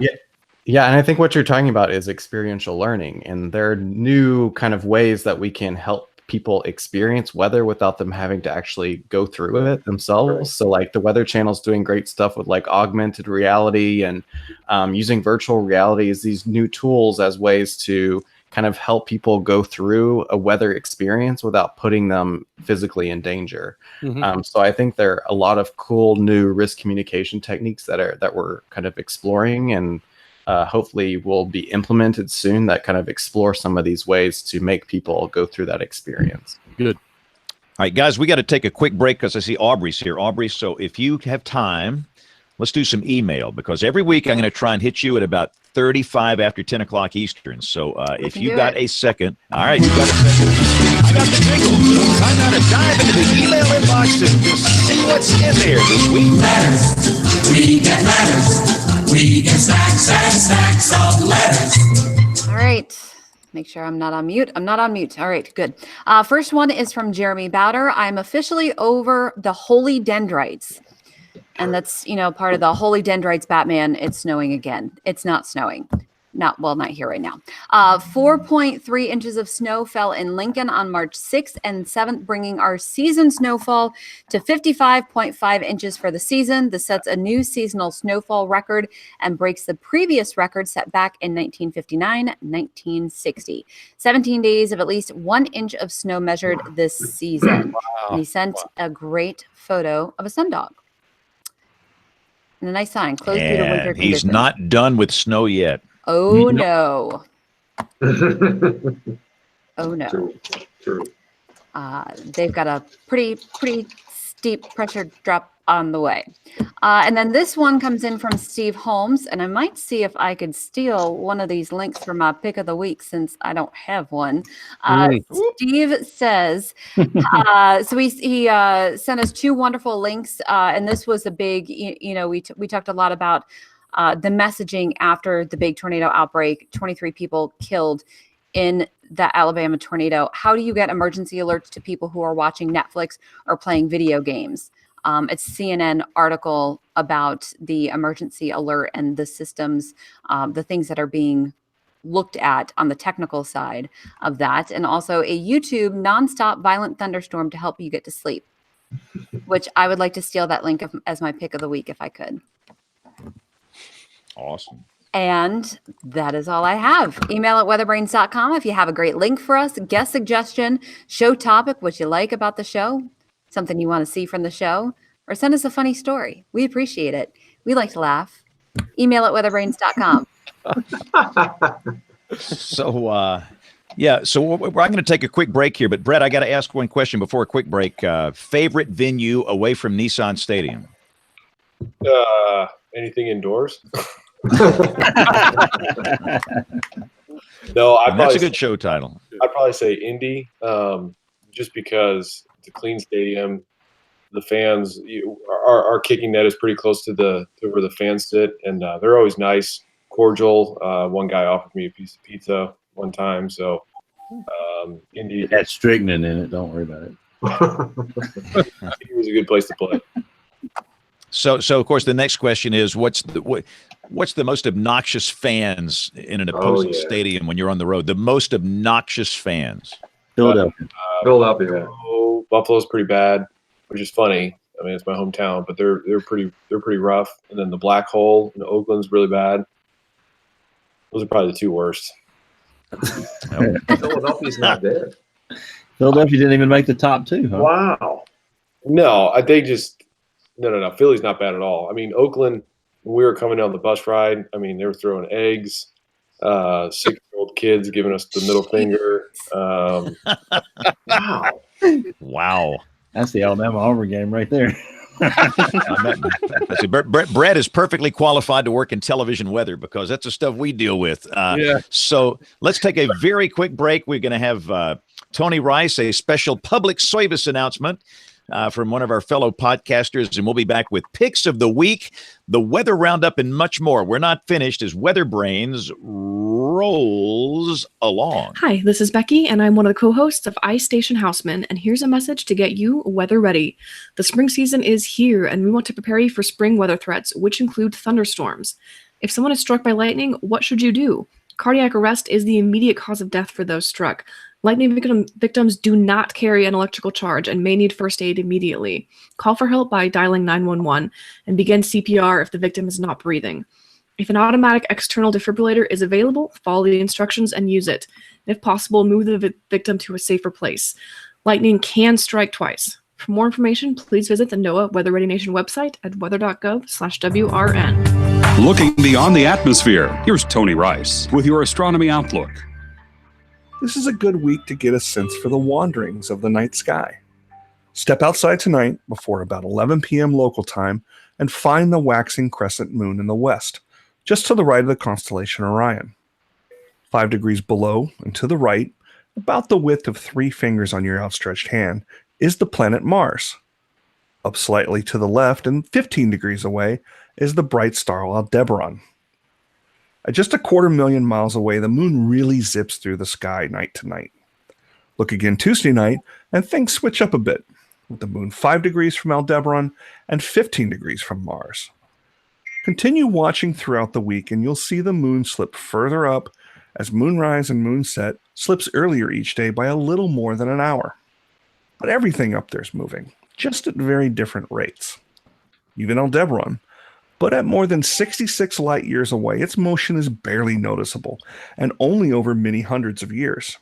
British astronomer Edmund Halley, of comet fame, noticed that Sirius, Arcturus, and Aldebaran were not quite in the same locations noted by Greek astronomers more than 1,600 years earlier. If you continue watching Mars throughout the month of March, at just 180 million miles away, you'll see it wander its way through the sky. It'll close the gap between Aldebaran by about 5 degrees each week.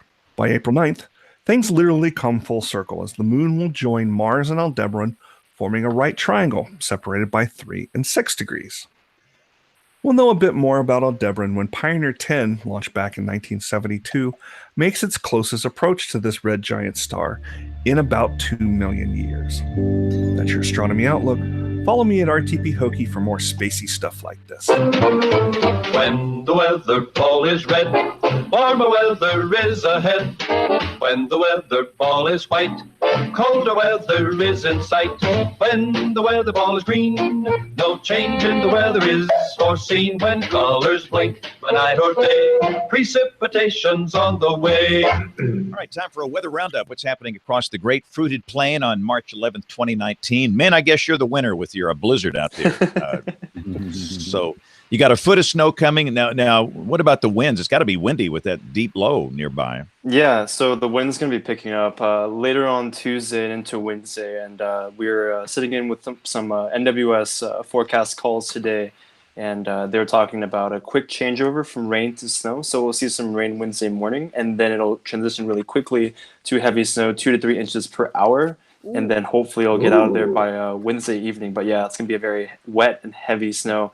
Then the winds are going to kick up just east of Denver, looking at 75-mile-per-hour winds or higher, which is going to be hurricane strength. So an inland hurricane, as I saw some news stations tweeting out today, which was kind of weird. But, I mean, they're conveying the threat. So power outages likely and lots of heavy snow. So hopefully it blows away so I don't have to shovel, because I don't like shoveling snow.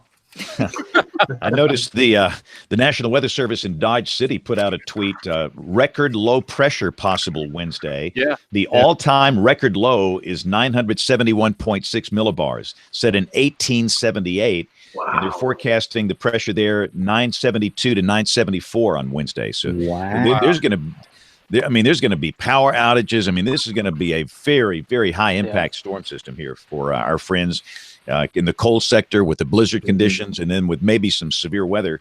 I don't have, let's see, Troy, I guess you're our Texas representative. Is this thing going to affect you? You might have some severe weather down there, huh? Yeah, the Storm Prediction Center, James, has us in around the borderline of a severe weather risk tomorrow, which runs through 6 a.m.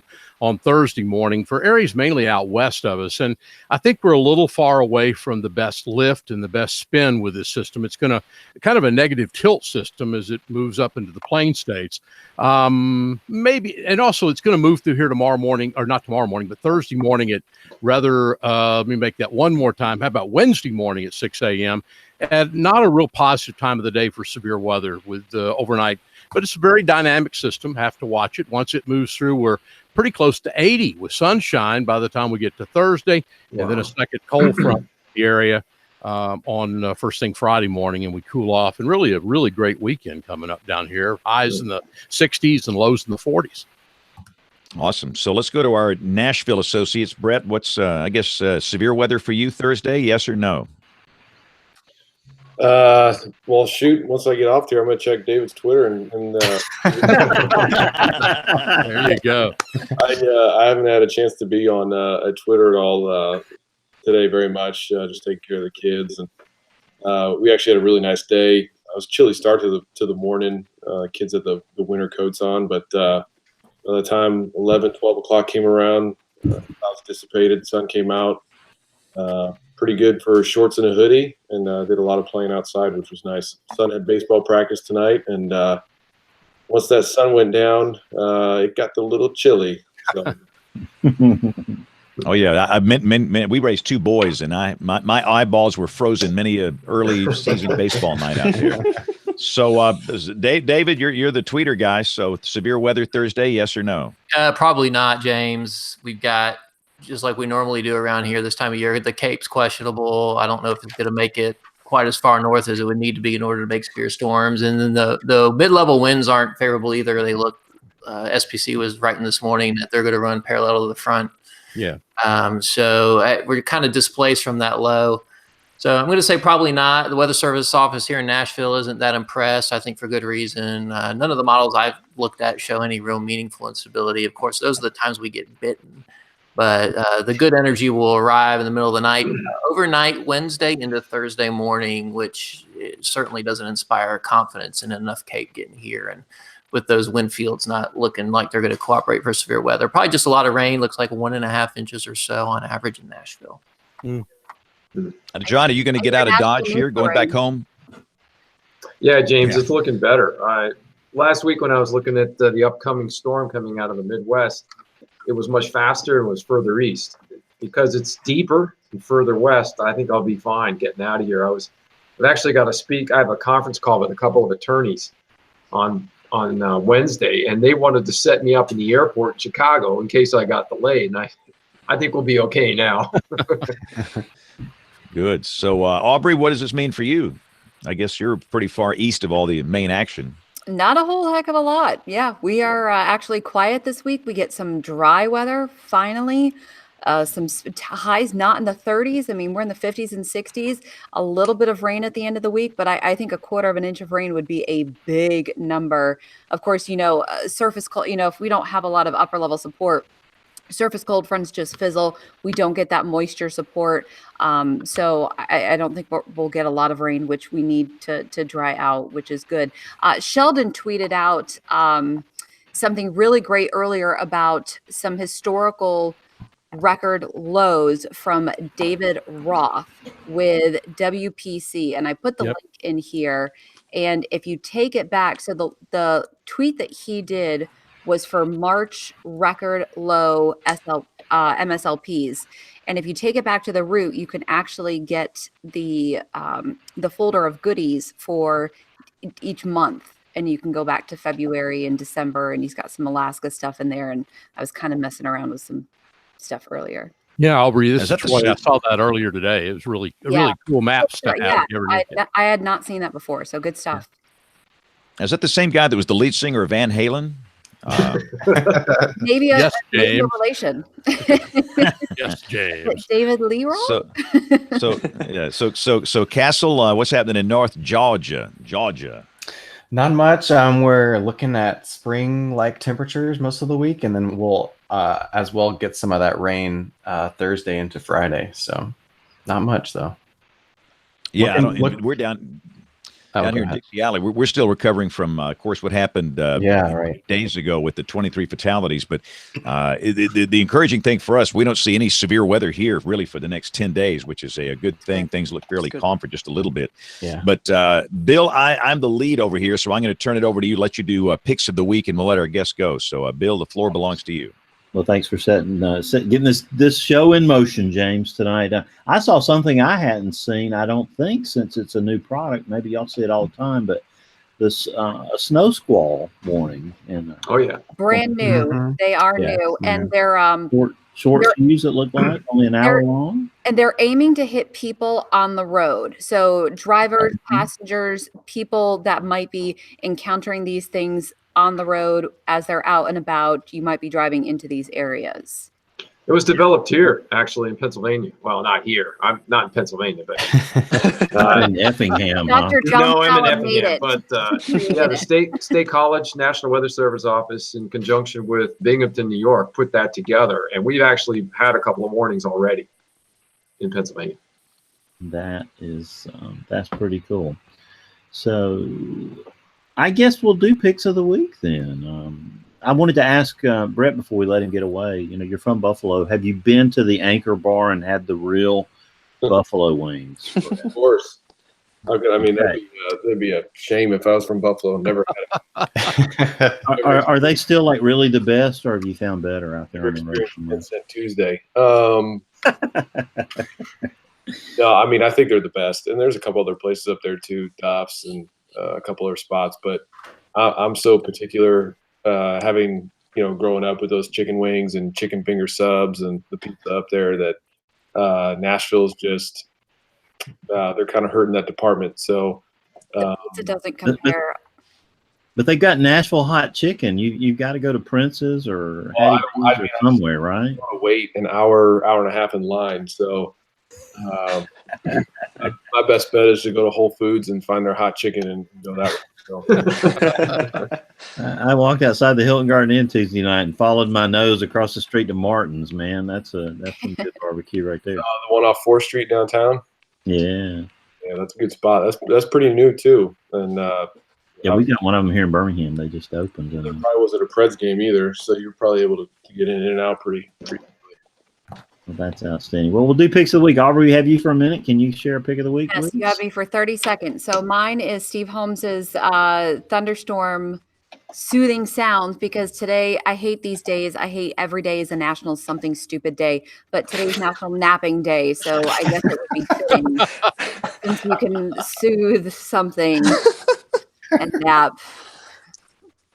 Just And my 2 cents. nothing better than a violent thunderstorm to soothe the savage beast. Exactly. So, well, thanks for being here All tonight. right. Thanks, guys. Have a great night. See you later. See you, Aubrey. Brett, we always go around and ask for picks of the week. You got anything you want to share with us weather-wise that's a favorite product of yours? I know you shared some of your favorite weather apps earlier. Anything else that you want to share with us? Sorry, There we go. cut out a little bit. What did you say? We need a pick of the week from you if you have anything that you'd like to share weather-wise. A pick of the week. Man, I tell you what, one of the videos I saw this week on Twitter was that avalanche, Colorado. The people who are driving. Oh yeah. Yep.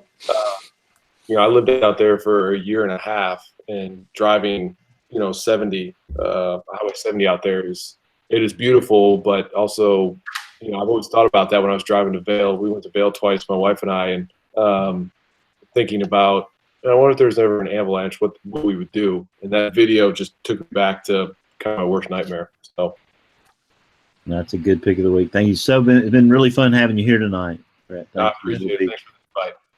We'll be watching you on Sundays for the next 4 years at least, and hopefully see you in another Pro Bowl soon. But thanks for joining us tonight. I appreciate it. Thank you. And Castle, it's good having you on the show tonight. Have you got a pick of the week for us? Yes. So NOAA Education, their Twitter account, put out a new interactive story map today that I thought was pretty cool. It goes through and highlights different programs from preschool to kind of up through different NOAA agencies that are doing different things across the country to kind of educate the public about the ocean and the atmosphere. So that story map is really cool. It lets you zoom in and out to see all these different activities that are going on across the country. One of your shows recently was about the usefulness of weather radar to the public. Talk for a minute, Castle and Min, about what the conversation was on that show. Yeah, so I interviewed a few people, friends of mine, and to hear them say different things about radar that we think as meteorologists is pretty basic. What the colors mean, the radar signatures in location to where you are located. A lot of people don't know that. They don't know what the colors mean. I think one person said that they thought the red and orange meant fire, and they thought that green meant that it was further away. And so when we are interpreting radar for people, I think it's important to know that there's a large segment of people out there that don't quite understand exactly what we're talking about and what we're looking at. And so that extends to on TV, whether you're looking at severe weather coverage or even if you're looking at your weather app. Being able to interpret that information correctly to take action can be quite difficult for some people. Exactly. That's good. So, Min, share a pick of the week for us. Sure. So collection. lovely world of podcasting, and there's a lot of good podcasts out there. So FEMA actually has a podcast as well for the entire agency where they talk about a lot of weather-related events and topics, including the hurricane hunters. They had a conversation with the hurricane director from the Hurricane Center. And so those episodes come out bi-weekly, and hopefully if all things go well, then you might hear me hosting a couple episodes of the FEMA podcast in the future too. Cool. Congratulations. That sounds Thanks. really exciting. Dr. John Scala from Effingham. Sure, Bill. In my preparation for the class tomorrow, I was digging around the Central Illinois National Weather Service site, and I came across a really cool tool that's available through the Midwestern Regional Climate Center. They actually are plotting tornado tracks from 1950 to 2017, and you can determine, or you can click on what EF scale you want to look at for these tracks. So that's my pick of the week. It's a fantastic tool. Yeah, that could be really good information when you're trying to gauge your threat in your area. Exactly. Very cool. So, David, been fun having you on the show tonight. Thank you for putting it together with Brett. I'm sure you've got a pick of the week for us. I do. Thanks for having me, by the way. I really appreciate it. It's fun to be back on. We've got our web content is generated by interns. We call them interns. They are typically students. They're always students. And our students, Marty Calhoun and Alex Forbes, are interns, and they're about to roll off here. But they've been hard at work at putting together the 17th Southeast Severe Storm Symposium at Mississippi State. It is March 23rd to 24th. Aubrey is going to be one of the keynote speakers. There's a distinguished panel on there. So if you're anywhere in the Southeast, make it out there and go see it. They've been doing a good job working on this. I know very personally that they're working very hard on this. And they do a good group out there. You know, the group at State has been really good to us, and they're good people out there. So y'all should go to this conference. It's going to be great. It's a highlight every year. There's no question. And we're excited about having Alex on the show next week. That's right. Good segue for you there, Bill. Yeah, that's perfect. So he's going to join us, and we're also going to kind of move the conversation a little bit toward the manufactured housing issue with tornadoes. I know the Weather Service coming out with a new tornado sheltering infographic. Have you had any input on that graphic yet? And you're muted, Min, by the way. My so bad. You might wanna, Thank you. Yeah. I haven't worked on that one. I haven't worked on infographics with them for a couple of years now. But a lot of the stuff that they're doing is great, and they're definitely working towards really touching people on social media, which is really, really awesome to see. We're gonna be hitting on that conversation a lot over the next few months, but we'll have Kim has arranged for us to have Stephen Strader and Walker Ashley next week. On the 25th, we'll have Chuck Doswell. I will be in Ireland, and James and Chuck will be running amok that night. So if you want to see the carnage, March 25th will be the night to tune in. April Fool's show will be about hazard simplification. I don't know if there's a message in there somewhere, but we've got a special.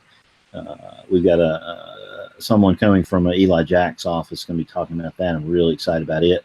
We're going to talk about the Columbus, Mississippi tornado. Actually hit the studios, WCBI, and we're going to have their team on the 8th. Tim Heller's going to join us on the 15th. Harold Brooks, Victor Gensini on the 22nd. Gary Woodall on the 29th, and I tell you, we are all the way out now into July and August with guests. So being the guest booking officer over here at WeatherBrains just gets easier every week, I tell you what. So who's the guest booking officer on your team over there, Min and Castle? Which one? Y'all both take that responsibility, or is it usually just you guys talking? We alternate usually. So sometimes I find people, sometimes Min finds people, and sometimes it is just us talking. So it really just depends. It's a mixed bag. Yeah. Wherever we feel like it. Well, it is a very rewarding process for sure. So yeah, definitely. Lots of great people in our industry. Troy, pick of the week. I was kind of reluctant whether I was going to mention this or not, but for guys, for all of us to follow guys and women and everybody else. So there's two non-Mets here in Austin that have started coming up with an app, and it's probably not quite ready for prime time at this point. I don't know whether anyone's seen this or not, but if you go to the website www.weatherlab, all one word, .io, Jeremiah and Jacob have really done pretty good with this thing. And done some pretty interesting things. I think there is a buy-in level. I'm not sure I'd buy in it, but go look at the website. I think it's interesting, some of the things that they're doing level 2 data and giving it a more 3D appearance, and just something to watch. And people right here in Austin involved in that. So I thought that'd be my pick of the week. And I have to give David a shout out too, because I plan on being in Starkville for the conference here in about a week and a half, or almost 2 weeks, and looking forward to being there with Aubrey and everybody else. That is exciting. I'm sorry we're going to be flying to Ireland, so hate we're going to miss it this year. Want to swap? A great event. Want to swap? Well, I tell you, I am looking forward to this trip. I think it's going to be very fun. So I think I'll keep my place on the plane. Okay. So. But anyway, well, anything else to bring before this august group tonight? Troy, Dr. Scala, Min, Castle, David, anybody? Well, Bill, the only thing I would say from my perspective, and if Audrey were here, I think she'd probably chime in. I don't like where the large-scale pattern's going in the next couple of weeks. March is not going to be very nice to us in the East over the next couple of weeks. Yeah, there's some scary-looking scenarios out there. So going to be interesting up in your neck of the woods, Dr. Scala, you and Aubrey. Yeah, you might get some of that. Might be trapped on some snowbound highways. Unfortunately, don't even say that. Wow. Well, just get out of Effingham. That's all we care about. Keeps you back home. Well, all right. Well, if that's all, tonight's been a fun show, a different show, and one we've really enjoyed. Good having you on, Castle and Men. Always welcome you guys. And you, David, you're the Alec Baldwin of WeatherBrains. You've been on the show about as many times as anybody else. I count 4. I'm proud of each invitation. Well, you have a standing invite, sir. You come back anytime you're available, and we appreciate what you do. So, but WeatherBrains is the weekly netcast all about the weather. We have had a slew of great WeatherBrains on here over the past 13.13 years, and we've loved every minute of it. It's a labor of love and a lot of fun for us. But of course, hope you'll share us with any of your friends. Tune in any way you can. Be here when you get a chance. And until next week, when we'll be talking about mobile homes and manufactured housing and tornadoes, I'm Bill Murray for the whole WeatherBrains gang, saying keep an eye to the sky because you'll always have something fun to look at. And that's a wrap, I guess, guys. So Thank you again. All right. And, Thanks so much for having us. Good evening, everybody. Yeah, good luck Take care, everybody. with the rest of National Weather Podcast Month. Yeah. We'll see y'all. Bye. Bye-bye. Y'all, thank you.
Yes. So thank you guys for watching. Great show tonight. Thanks a lot to Brett for being on the show from the Tennessee Titans, and Men and Castle from our fellow weather podcast. And but I got to run. We will see if you're live with us March 11th. I'll be on my Instagram feed, Span WX, for Song of the Night. If not, we'll see you guys next Monday night for WeatherBrains. Thank you all for watching. Have a marvelous weekend. God bless.